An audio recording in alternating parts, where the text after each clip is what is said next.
Let's make garlic butter sourdough discard rolls. In your bowl, add 226 grams of water. You just want to make sure it's warm. 2 teaspoons of yeast, 1 tablespoon of sugar, and then mix that together. You're gonna let this sit for about 5 minutes or until it becomes foamy.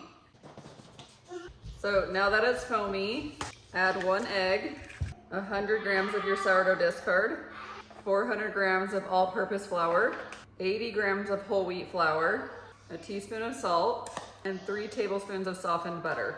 Go ahead and place on your KitchenAid and start mixing on low. Now that it's starting to form a ball, I'm going to turn it up and knead it for about 5 minutes. Now that it's done kneading, I'm going to turn it off.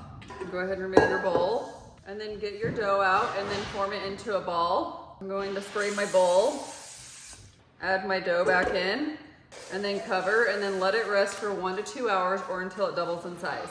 Now that my dough is done rising, I'm just gonna spray a 9 by 13 inch casserole dish with some cooking spray, and then go ahead and set that aside. Next, sprinkle your counter with flour lightly. Here's what my dough is looking like. I'm just gonna punch it down, and then go ahead and get it on your countertop. Now I'm going to divide this into 15 equal parts. Okay, so now I have them divided into 15 equal parts. So I'm just gonna take one and push all the ends down to form a ball. And then go ahead and just roll it and add it to your dish. And then repeat until you have them all done. So again, just take one, push all the ends down to form a ball, roll it, and then add it to your casserole dish. Now that I have them all formed into the balls, I'm gonna go ahead and cover, and I'm going to let them rest for about another hour, and then we'll bake them. Now that the rolls are done with their second rise, this is what they're looking like, I'm gonna place them in the oven at 350 degrees for 20 to 25 minutes.